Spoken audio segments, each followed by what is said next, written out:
I'm 24/7, 365. The only time I'm not thinking about martial arts is when I'm asleep. Yeah, man. I see you out in these Facebook streets. I'm only 5'7" and a half. I can't be walking around with 250 pounds of weight and trying to teach people. I can't. That's not right. Your body is your calling card.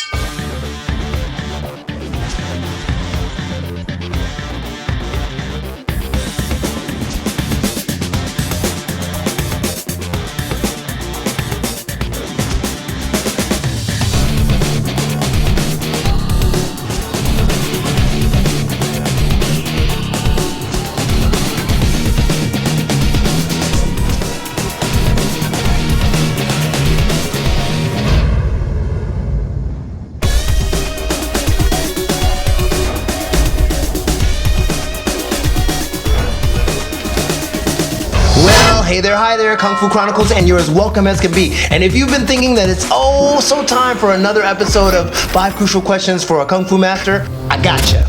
This time though, it's gonna be a doozy. Sifu Ron Wheeler in the house from the Jow Ga system, talking about his system, the state of Kung Fu, and so much more. Buckle up for this one, all right? That's all I gotta say. But before we do this, quick reminder, do me a favor, hit that little like button down below. Lets us know we're doing content that you guys enjoy. And of course, all your suggestions are welcome. So feel free to comment down below on things you'd like to see in future videos. That of course helps us out. And then if you like the video, please share the video. That of course gets us even more exposure out there, so people know where to come when they really want to get some real Kung Fu and Kung Fu information. As always, your voices are the most important and most appreciated. And speaking of appreciation, special shout out to all of you. We just recently passed the not 1 but 2,000 subscriber mark. Wow, winning.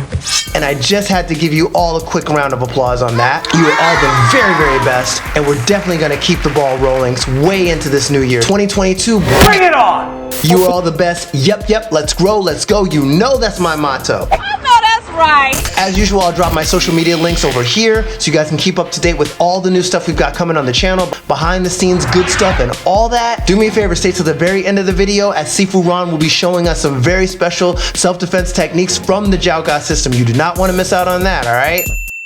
Let's go. Martial artist, like a national champion. He's an author. Of course, the Sifu Ron Wheeler. What's up, man? What's happening, people? What's happening? Thanks for having me. Yes, sir. Yes, sir. How you doing? I'm making it, man. Trying to stay away from that rolling. Absolutely, sir. Absolutely. I know you out there in DC. So quick history. We've been talking off mic really quick how you knew my Sifu. So of course, Master Edwards, you've known him a long time. And I actually met you, if you remember, man, it must have been like almost 10 years now, the DC tournament that you actually were the referee of my sparring, the advanced sparring. So I'm gonna take you back. I think it was like 2012, the IC back. I don't know if you remember, but you were the ref. Yeah.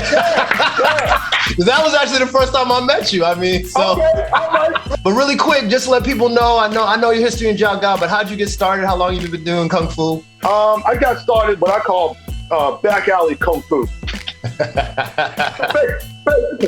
Basically, see, I went to Catholic school all my life. I grew up in the Adams Morgan section of the city. I grew up in Mount Pleasant. And my mother was Catholic, my father was Baptist, but my mother wanted me raised Catholic. Okay, so I go to Catholic school my whole life, from literally, first grade to high school. Okay. But by the time I was getting into the arts, there was all these shows that had like martial arts to some extent. Of course, Batman and Robin, the Avengers detective show, I Spy, stuff like that. It always had somebody chopping somebody or throwing somebody. Right. And of course, by the time the Kung Fu TV series, the original series with the late David Carradine came on, that's right. I was in it. Right. So, I was punching and kicking all over the house and all this other stuff. So my parents were like, okay, let's weigh this out. Kung Fu school, Catholic school. Which you think gonna come first? I was like, damn. So, learning martial arts from friends of mine that went to the various martial arts schools around the city. Okay. And they would teach me on the side what they know, and we would literally train in the alleys around my neighborhood. Got you. I mean, glass all around, and teach me how to sit in the horse stance with the knuckle push-up. We'd sweep the glass to the side, do knuckle push-ups on the asphalt. It's just what it was. And then I met a friend of mine who I consider my first real instructor, because he really turned me on to Chinese martial arts. Okay. Guy named, and we're still friends to this day. Guy named Phil Harris. And looking back, I mean, he knew some stuff, but I don't think he was like in a school. But I saw him literally at the end of the alley. I swear to God, at the end of the alley one day, and I looked down and saw this guy doing all these jump kicks, spin kicks, and I was like, "What is that?" I was like, so I went down and talked to him, and he lived on the other side of the alley from me. Okay. So I wanted to learn what he knew, and he was tight with it, So he taught me everything that he knew. So that was really my first original Sifu, my first introduction to Chinese martial arts, and then I just kept going from there. And the way I got into the Jow Ga, at the time, Jow Ga was one of the most popular schools in the area, but Chinatown back then was like the Chinatown, in a lot of cities. You had a lot of triads, sing pong, stuff like that. My parents were like, you ain't dealing with that. No way. Forget it. Later, the way I got there was my late Sifu, who I started Jow Ga with, Randy Sullivan Bennett. Rest in peace. He passed away in 2017 in Australia. He was one of Sifu Chin's top students. Okay. And I started with him one day, and that's how I ended up meeting Kenny. And Randy was so generous, and he cut me a deal because I was doing Taekwondo at the time, and my parents were like paying $25 a month. And they said I could do it, but Randy was charging $30. And they said, well, we'll let you do it, but we're not paying any more than what you're paying now. So I was, damn! I was like, so I went to Randy and I said, listen, my parents said I could train with you, but they're only going to pay what I'm paying now for Taekwondo. Right. So what I'm going to do is I'll join and I'll pay you $25 a month, and I'll come 3 weeks out of the month and skip the other week and then, pick up. And he just laughed and said, why don't you pay me $25 and come the extra week? Nice. He's like, don't do all that. Right. So, and then unfortunately he had to close because of low enrollment. I go because I missed class for a little bit. He closed because of low enrollment. I go back to class and there's no class. I go home and call down to the headquarters in Chinatown.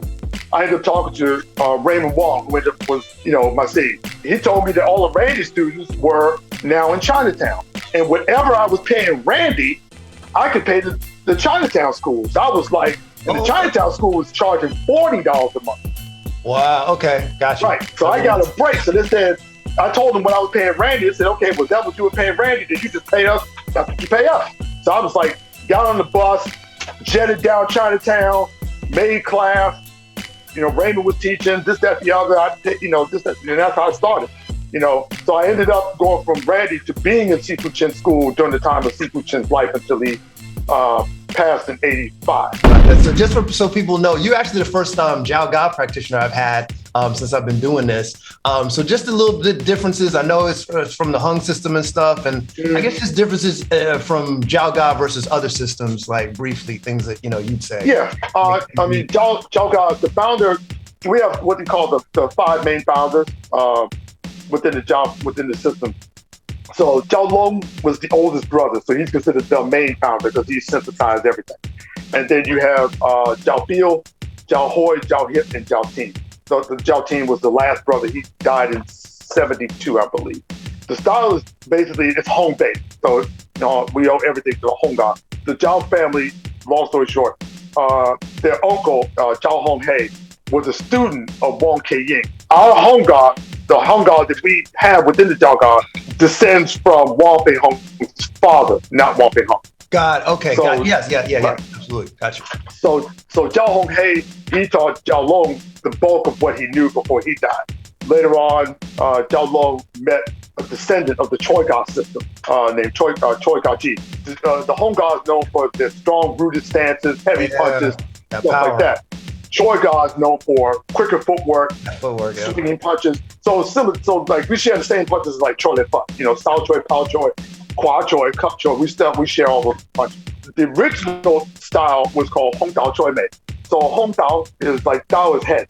So it basically meant that from the waist up is the Hong, and Choi Mei means like leg, and from the legs down is Choi. Gotcha. So the footwork is faster. Then Jiao Long ended up in a dispute in Malaysia where he killed a gangster who was trying to extort money from the workers, in this factory that he worked at. He ended up killing the guy.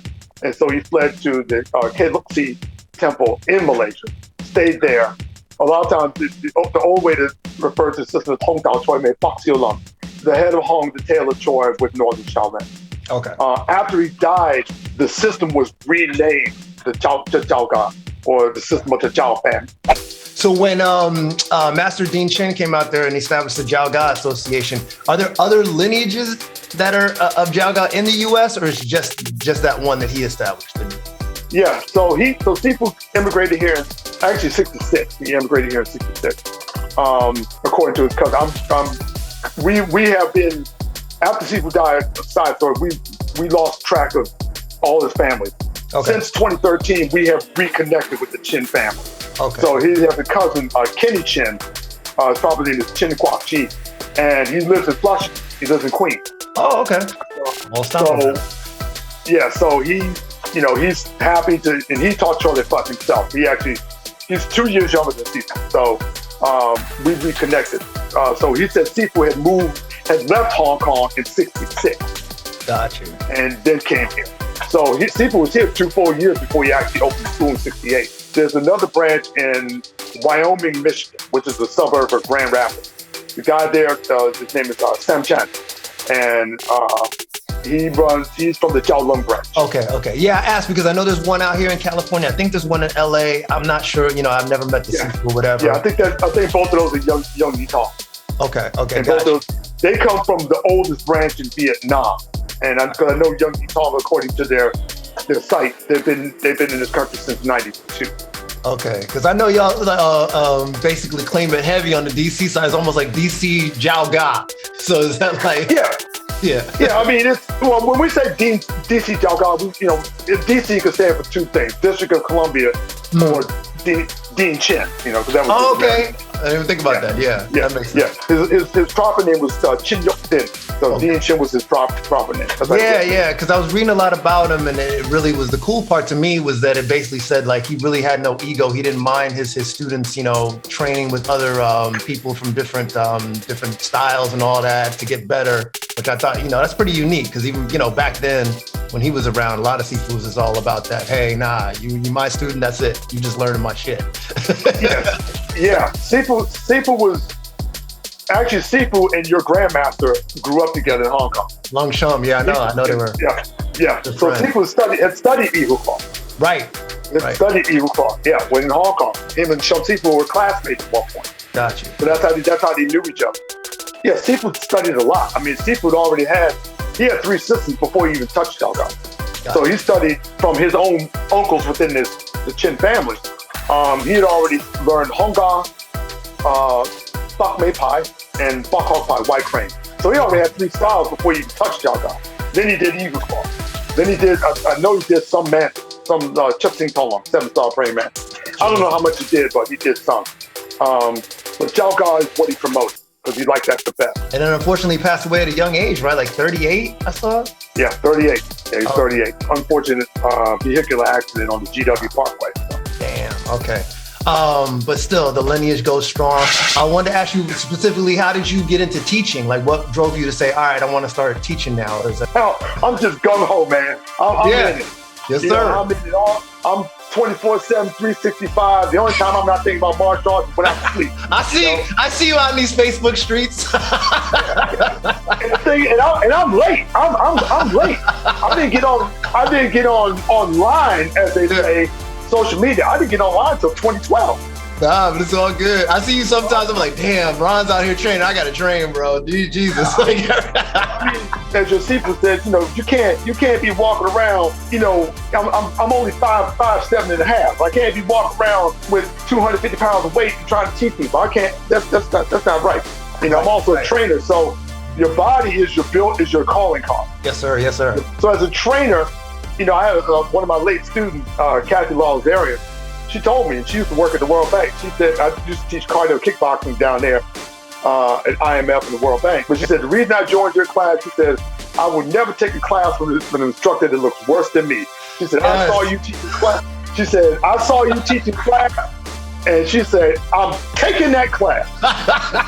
You're like, cause like my Sifu says the same thing. It's like, yo, no disrespect, but how are martial arts instructors gonna tell you, yo, I'm gonna get you in shape and stuff, and they like 100 pounds overweight? It's like the crazy, it's crazy as shit. I feel like, yeah, you got a point, bro. Don't you think he's got a point? I always want to ask with Jow Ga, is there a system of chin na in Jow Ga as well, or is it mainly striking? No, it's what we call it come na south. So Chin na is Mandarin, come na is Cantonese. Yes, sir. Yes, sir. Okay. But yeah, it's definitely there. But like anything, you got to be in the system long enough to get it. And most people now don't have the patience to learn things properly. And I've worked for, I don't want to mention their name, but I've worked for a chain martial arts company. Okay. And they make good money. They make good money. But I know they have 300 schools nationwide and worldwide. Like, it's that big of a chain. But I remember the first day being down there, and I looked at the students. I was like, okay, this is a problem. I mean, they were just giving out belts, and these students absolutely sucked. Their foundation was non-existent. It wasn't horrible. It wasn't there. And you're trying to teach people how to defend themselves. Okay, you don't want to do tournaments. I get it. Right. But if you're talking about self-defense, these techniques work. They're not around because they don't work. They work. Right. But the way they were teaching, they were just breaking in the dough. So speaking of students, what do you particularly look for in students then? Like when you're trying to, someone comes to you and says, hey, I want to train with you. What is it that you look, the characteristics you're looking for? I mean, that would, if someone said they were coming to me on the regular, they would want to train with me. I don't have many students. I really don't. And the reason, and it's crazy because my foray into teaching, I was not the favorite son. So and that being, there were things, I've worked. There myself and a couple of my singing guys, training brothers. One guy is out there near you, Maurice Gadula. A lot of my singing is here. Okay. We've been fighting to keep Sifu Chin's reputation and his legacy alive. So, and there are other people that have tried to diminish it, tamp it down. And because I guess I'm the most public of his students, or especially for young students, because a lot of my seniors, they got my back. Right. But I guess I'm the most out there. And so, but like one of my seniors says, as long as you're not telling the lie, I ain't got no problem with you. Gotcha. And so I'm not lying. So, I'm just, for students, I don't have a lot because a lot of people said things about me that aren't true or this, that, the other. But I'm like, if you're 30, if you're 20 something years old, late 20s, early 30s, paying your own bills, and your teacher who also teaches the system is saying this about me, but yet I'm doing all this other stuff. If you don't want to see the evidence that's before you, then I don't know what to tell you. No, I hear you. Yeah. It just is what it is. So right now, I mean, anybody that trains with me, you got to come in correct. Just come in correct. And if you've already got prior training, which a lot of people have, but I'm looking at the movement, and the movement's not right. And a lot of people, they can't let that ego go. Yes. You got to let that ego go.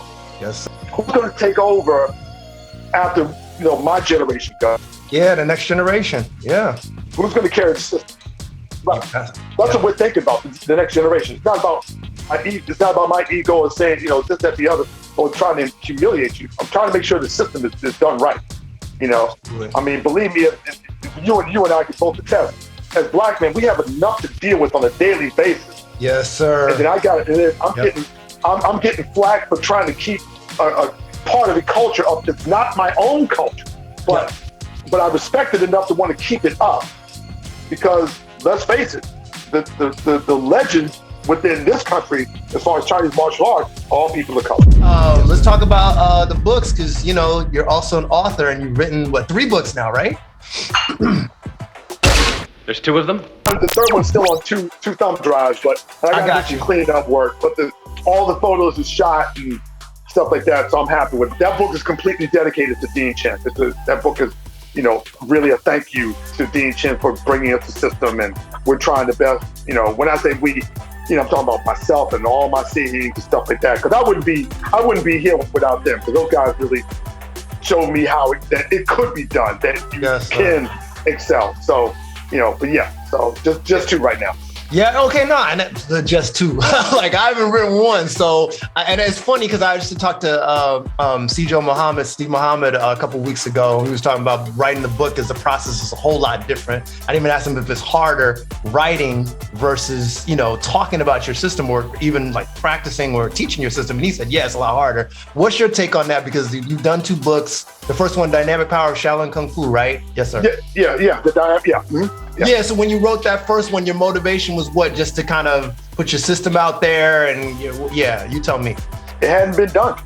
When I wrote the book, I'm not making this up. No computer, no internet, no nothing. Right. I literally hand wrote the book on the legal pad. How long was that process? The whole process from beginning to end, from the time I started writing to the time it came out through telepublishing, was 10 years. It is a process because you're trying to, things have to be detailed. Now, I will say this. You're not reinventing the wheel. It ain't getting no round. I said to myself, well, wait a minute. I've never written a book. I've done plenty of articles and stuff like that, but we're talking about a whole book. I'm trying to take a part of the system and get it out there to the masses. Right. So I looked at the books that I had in my collection. I looked at the ones that were the most worn out, and there were two. Okay. So one was Wong Da Wong's Chole Foot book. His book, yeah. And the other was your Gong's first book on Eagle Fall. Yeah, which is kind of like our Bible, because you still refer to the book. It's like... Right. Yep, I looked at those two books, and I said, what do they both have, and what do they not have? Right. And nice. And just a combination of those two, it literally is a combination of those two books. Okay. And that was it. But you have to be, when you're talking about a form, you have to be very, very, very, very, very detailed. Yes. Yeah. Absolutely. So I would have to think, I'd have to get up and do the move and say, I'm like, okay, take your right foot and move it 45 degrees up to your right into a right Seiping Ma, executing a right inside block. Shuffle forward, remain in this. Right, that had to be written out and explained. Right. I want this book so detailed that if you if you made this book into Braille, Stevie Wonder could follow it. Nice, yeah. Thank you all very much.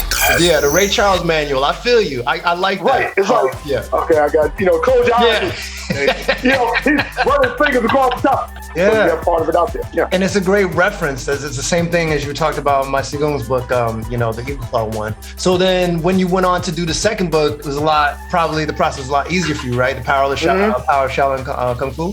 Yeah. I did the forms first because the forms take the longest.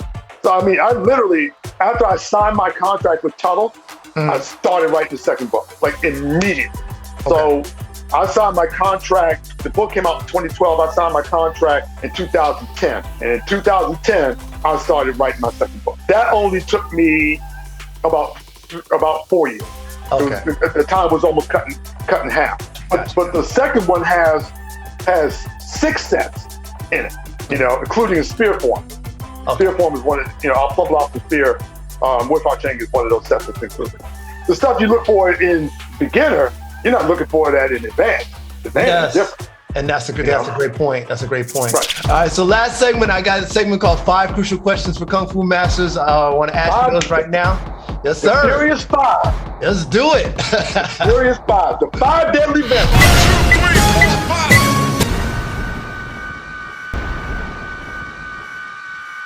What we've seen on YouTube, what the world has seen on YouTube with these traditional masters going up against guys that fight MMA. First of all, none of these masters are athletes. None. Okay, these are guys in Hong Kong, places like that.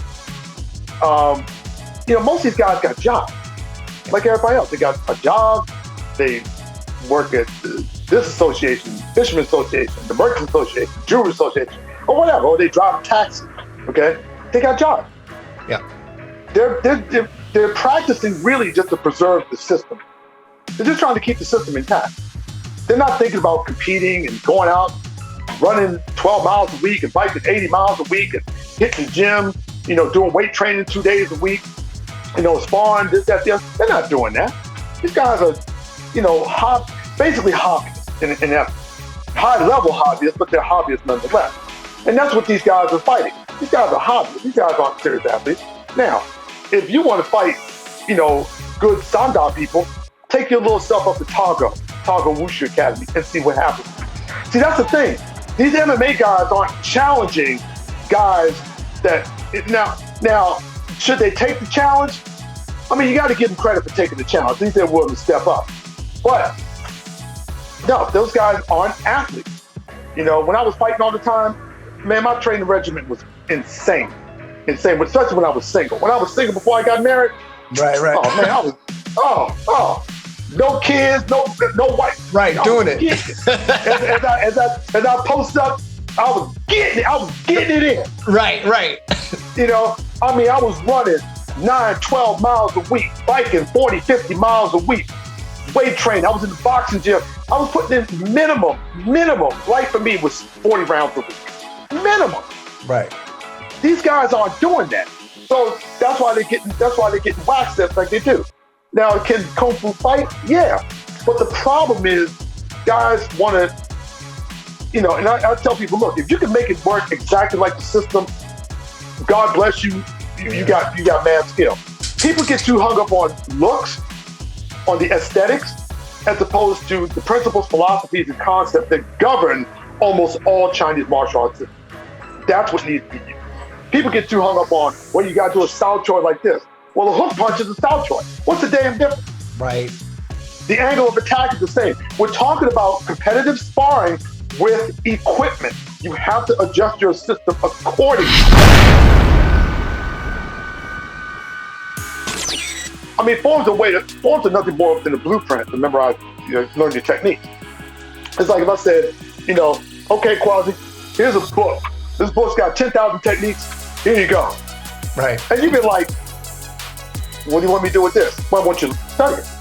There's 10,000 techniques in it. Yeah, I know. Just study it. No, you couldn't study 10,000 techniques like that. So what you do is every system has their base. You get your core techniques, this, that, the other, training, and you got to go through that. Your forms are designed to teach you balance, speed, power, timing, rhythm, coordination. You can't spar at full strength. You kill each other. Yeah. Like you have to spar your trainers, but you can't spar at full strength. There's no way. You injure each other. You can't do the chin knock in full strength. You right. break something. Break the wrist, yeah. Break everything, yeah. Break the wrist, dislocate finger, dislocate a shoulder. It happens. That's why we always in practice. You got to be careful. Yep. So your forms are one thing that you can do at full strength. Just like you do your bag work, all your form, bag work, training, all that should be done at full strength. So your forms are a blueprint for your technique. The problem is, again, people try to use it exactly like the form. So like in Jow Ga, we have our key technique is the Jin Dao, which is we'll block out like this, hook in, grab. Okay, that's the key technique. Every Jow Ga school does it. Doesn't matter what branch. Mm-hmm. What about forms of Fakin with the flower fist? Mm-hmm. We do a section where we'll do a double dong choi to the rib, break the rib cage. We work double. Why? To become ambidextrous. Nobody's going to attack anybody like this. This is the thing. So you can do one or you can do the other. But you do a 5-4-5. But in the form, you do this. Okay, then the next move, we do this block and we shift off. Okay, it's a slip. That's it. Yeah. Right, that's it. It's just a slip with a hand with it. Okay? You can slip like this, do a pox out. A pox out on the parry is the same thing. You block it with your palm. The human body can only move so many ways, but people try to make these distinctions. Now, there's certain concepts within Chinese martial arts that's different than boxing, but overall, it's pretty much the same. Yeah, you need your form. But you need to stay in the system long enough to understand what it is you're doing. Most people, the unfortunate side effect of Chinese martial arts is we tend to take you the long way away. Right. We don't shortcut. Yeah. And that's a good thing and a bad thing. It's good because at least it's the students that you do get, you hope that they're going to actually want to learn the system and stay with you for a long time and maybe want to teach themselves. The bad thing is if you're competing against other arts out there from a business standpoint, people want it in a hurry now. They just want it in a hurry. And MMA is I look at it as a martial sport. I don't look at it as a martial art. Got it. Because I've never seen, I'm not saying it can't be done, but I've never seen yet 2 70-year-old MMA fighters go at it. Yeah, and we probably won't, because And you probably won't. Yeah. Yeah. I mean, but you could do Chinese martial arts for a long, long time and get better with it as you get older. I'm gonna need a drink on this one. I'll have that drink now. Right. I'm going to quote. What was the gentleman you interviewed? He does boxing men from Krucial. Yeah. Lives in Colorado now. Yeah, Sifu Kisu. Yeah, sir. Yeah. I'm going to repeat his exact words. Okay. After doing everything I've done, winning what I've done, if I were Asian, I'd be rich. And I agree with Kenny. And Kenny, what I knew him from Baltimore. Yes, sir. Yeah, for sure. He was a Detroit guy. Yep. I mean, they're not lying. The worst is, it's like no matter what you do, as within the structure of the art, it's just a constant. It's just this thing. Now, if this was back in the 70s and into the 80s, I could understand it. But we're in the 21st century now, and it's always that thing of, well, I mean, yeah, Ron, I mean, you're good, but you don't really, you don't know, because you're not. Because you're black. You are. It's absolute nonsense, and it shows the ignorance of people. Sorry. I mean, when Yao Ming was in the league, no one said that Yao Ming couldn't play basketball because he's Chinese. That's a good point. Jeremy Lin is still in the league. He's Chinese, and he's still playing. Okay, good for him. Do you think the basketball cares the nationality of the person that's handling it? No. Yeah. A spear doesn't know the nationality of the person handling it. Do you know what you know? Yes or no? And I'm going to quote my Sifu on this one. I'm going to quote Dean Chin on this. And he said, and I quote, he told us many times, which is, I think, why he has so many African-American and Latino students. Just because someone's Chinese doesn't mean they're good at Kung Fu. It just means they're Chinese. He said, you could be as good or better as your Chinese counterpart. All you have to do is practice. And for those out there that are going to see this, the legends of Chinese martial arts in this country, and I'm only going to speak for the country I'm living in, the legends of Chinese martial arts in this country are men of color. Period. You can go down the list. Tari Cassell, Dennis Brown, George Creighton Jr., Raul Ortiz, Ralph Mitchell, Bingro Thomas. Those guys are legendary. Yep. We are the ones that kept this going. Why? Because Chinese families, and I get it, everybody wants the next generation to do better from a financial standpoint. Totally understand. But when they moved out of these Chinatowns, especially here in the DMV area, DC, Maryland, Virginia, they took their kids with them. Okay, well, you just took students away from the steeples of these schools. It's like, people need to stop that nonsense. I could be inducted into 4 different Hall of Fame, but you still question my ability. I can win grand championship at the Capital Classic. My trophy this is my 2019 championship trophy. Nice. Yeah. Nice. So I walk into the gym with this stuff, and people still turn their nose up at it. But if I was Chinese, I'd have 5 schools on it.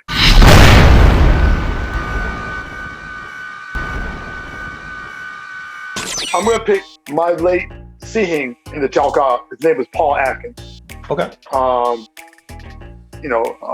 to Paul. And I'm going to pick a guy named Raymond Nelson. Okay. So real quick on both of those guys. Paul Atkins, when you first talked about Sifu Chin being very open-minded and didn't matter if you study other systems, train with him. Yes, sir. There were 2 gentlemen, Robert Woods and Paul Atkins. They both came from one of the oldest Taekwondo schools in DC, called Simba Dojo. They're still around. Wood is, thank God, still alive.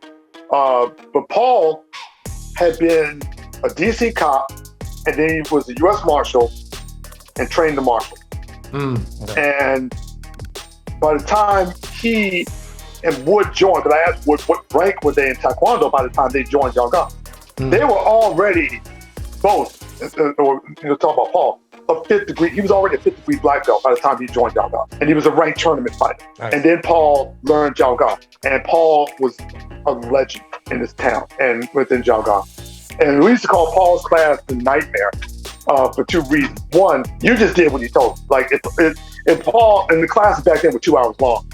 If Paul said we're doing 10,000, doing 1,000 jumping jacks to warm up, you just did 1,000 jumping jacks. There was no getting around. Right. And then also to go in Paul's class and not spar was unthinkable. You go to Paul's class, you're gonna fight that night, whether you want to or not. And he was just that kind of guy. We used to tell people, and he was a marshal at the time when I knew him. He was already a marshal, and we used to tell people, let him shoot you. Let him shoot. Yeah. Let him shoot you. Even if you put 3 bullets in you, don't worry about it. You'll be fine. Well, we don't. Yeah, because you can go to the hospital and the doctors can get all the bullets out and you'll live. Right. If he has to put his hands on you, you're probably going to go to the morgue. Paul was not to be messed with. Nice man, good dude.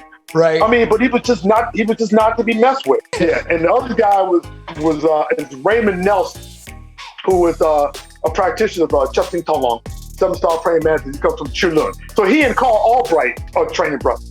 Okay. Sifu Carl. Right. Yes, sir. Right. Raymond's was so famous. I knew where his school was in New York, and I'd never even been there. It was at 81 Pearl Street. And but he was involved. I know one story. I know a couple stories, but just one I'll just tell, where a friend of mine who was studying praying mantis here, who was training brothers with Albright and Nelson, a guy named Glenn Tapscott. Tony said, and this guy named Tony Henry. So Tony said they're going down to Richmond. They have a mantis reunion, blah, blah, blah, blah. They go down.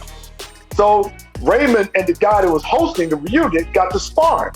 And Raymond is Chulun's best fighter, period, above anybody. And so Tony told me the guy, like Raymond threw a kick at the guy and the guy hopped backwards away. It's like something out of a movie. He hopped backwards away from Raymond and landed on the table in this Tony said the prettiest cat stand like this that you ever saw. It's a movie shit. Right. Okay. There was, but the guy didn't turn around and see the table. He just was sparring and Raymond backed him up. And he hopped away from Raymond, landed on the table like this. Got you. Tony said Raymond looked at the guy, swept the table leg with his shin, snapped the table leg off. The guy fell, food fell everywhere. That's crazy. Yeah. Raymond is not to be messed with. Gotcha. Raymond was in the documentary with us, Urban Dragon. It's hard to teach. It's hard to teach properly these systems and get them out there. I will say this though, it can be done, but I got to tell you, the generation coming up behind you is absolutely the laziest, most shiftless generation I've ever seen in my life. And I'm going to say it. These guys are absolutely lazy. They want to get famous via the internet. Now, I sort of understand it when you got cats like Justin Bieber. I mean, Justin Bieber, it's been quite a while since Justin Bieber has been discovered by Usher. But look at it, okay? He's a millionaire. I'm not mad at it. It is what it is. So I understand why they would have that in their head. But that's not the reality. The reality is you have to do something. Now, if you say to me, martial arts for most people, generally everybody, it's very personal. It's a personal thing. Now, for some people, it's really personal, meaning they have no desire to compete. They're not looking for the limelight. They're not looking for the spotlight. They just want to practice. It helps them as a human being. Sure. That's fine. I have no problem with that. My problem is when people say, martial arts is a very, very, very personal thing to me, but I want to be known as one of the heads. No. Right. You want to be known as a leader in the style. That's okay. That means you got to go public. Now, I don't care what you do, but you got to do something. You got to write, you can do research or compete. You got to do something. Be a coach. You got to do something. But guys want to get famous for doing nothing. I mean, in my day, we kept everything. We studied everything. And, this generation, is to say that they are as dumb as a box of rocks is insulting to a box of rocks. So you're saying there's no hope? I mean, what's your suggestion? What do you think? What do you? There's hope, but they gotta come out of this internet stuff. Stop being cyber Sifu. You want to be a real Sifu? Get out here and do the work in some capacity and put the work in. You getting the work in? I hope so. Listen, drop your comments down below. I'm thinking you all might have one or two, maybe a few more. All good. But if you've hung in this long, I promise you some self-defense techniques, and we will do that. Stay safe though. See you all in the next round. Now, self-defense techniques from the Jow Ga system. Sifu Ron Wheeler, just for you.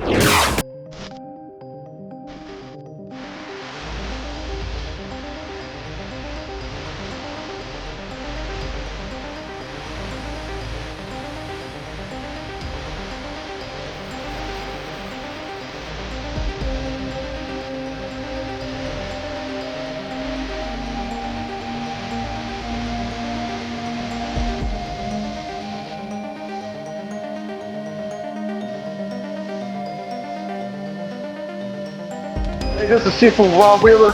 Thank you for watching Kung Fu Chronicles.